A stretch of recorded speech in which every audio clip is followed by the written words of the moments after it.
자, 거기다가 위에다가 한 번 더 필기를 할게.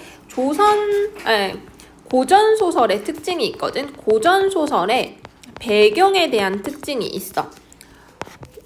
조선이라는 우리나라 배경이 되는 경우도 있지만 명나라, 중국, 특히 명나라 배경이 되는 경우도 많아. 특히 조선 후기의 사회를 생각하면 돼. 알겠지? 우리는 친명이었잖아. 그쵸? 자, 그러면 이 중국의 배경이 되면 무슨 차이가 생기냐? 천자가 제일 센 애야. 천자가 제일 센 애고 왕이라는 애가 있어. 그러니까 중국의 땅덩어리가 너무 크니까 천자라고 가장 높은 애가 이제 중심을 잡고 있는 거고 지역을 쪼개가지고 왕이라고 권위를 주고 걔네들 보고 그 지역을 다스리게 하거든. 근데 문제는 얘네가 힘이 세지다 보면 어떻게? 점점 욕심이 나서 보통 얘네들이 반역을 일으켜. 알겠죠? 그러면 항상 이런 시기에 혼란의 시기가 오겠죠? 항상 이런 시기에 누가 등장한다? 영웅이 등장한다. 항상 난세의 영웅이 등장하는 거야. 그럼 영웅이 등장한다는 얘기는 뭐야? 전쟁을 일으켜. 전쟁을 일으키면 뭐야? 군대가 있어. 그래서 영웅소설, 군담소설 둘 다 되는 거야. 군대가 등장하면 군담소설입니다. 자, 그러면 명나라 시절에 이제 고전소설이 어려운 이름은 사람 이름이 무한히 바뀝니다. 벼슬에 따라서도 바뀌고요. 심지어 성별에 따라서도 계속 바뀌니까. 자, 홍실랑과 부인 양씨. 자, 거기다가 체크해놓고 사람 이름에다가 정리 좀 할게요. 얘는 이제 그 홍계월의 부모님이라고 체크해놔. 홍계월의 부모님. 자, 사이에서 태어난 개월이는 여자 주인공. 얘가 주인공이야.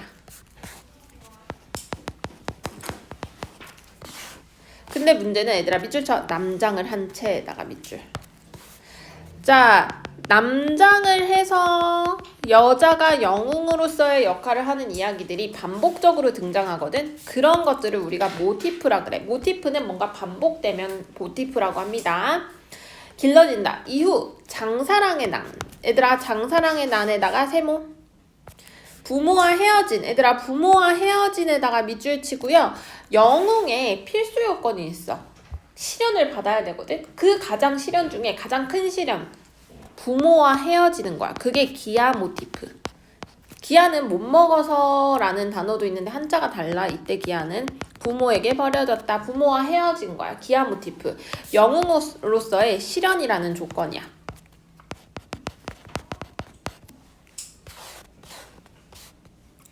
여공에게, 얘들아, 여공에다가 체크. 자, 여공이 도와주지. 얘는 조력자야. 이것도 영웅의 서사적 구조에 항상 있는 애야. 이따가 영웅의 서사적 구조 한번 정리해줄게. 구출된 이.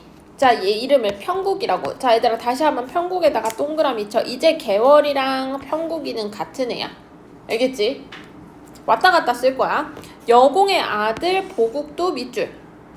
함께 수학하여. 얘들아, 수학한다라는 거는 같이 공부한다라는 얘기야. 같이 공부해서 과거에, 자, 얘들아, 체크. 장원급제에다 밑줄. 거기다 써. 주인공의 능력. 그러니까 영웅으로서의 제자가인 형이야. 정말 능력도 뛰어난 거야. 오랑캐가 침략하자. 다시 위기가 왔죠. 나라의 위기가 왔어. 그때 평국은 원수, 보국은 중군장에다가 밑줄 쳐. 얘들아, 평국은 아까 개월이라고 했죠. 여자야. 근데 여자가 진짜 남성인 보국보다 뛰어나. 이것도 조선 후기의 그 모습을 볼 수 있는 거야. 진짜 뭐 여자가 뛰어나다 이게 아니라 집권층인 남성이 이제 전두지휘를 했는데 조선 후기에 병자호란, 임진왜란 다 싸그리 다 망했잖아. 그러다 보니까 계급도 무너지고 있고요. 이때 당시는 특히나 이제 여성의 지위 상승에 대한 욕구도 있었고 이런 것들이 이런 소설 속에서 드러난다고 보시면 돼. 알겠지? 자, 그러면 일단은 여자가 더 뛰어나 보국보다. 평국이, 그러니까 개월이가 중궁장이 되어서 이를 평정해. 그러니까 이것도 장원급제도 하고 원수에다가 이 난을 평정한 것, 난을 정리한 것도 영웅적인 면모야. 이후 평국이 여자임이 밝혀져. 근데 그때 당시 자, 거기다가 써. 그때 당시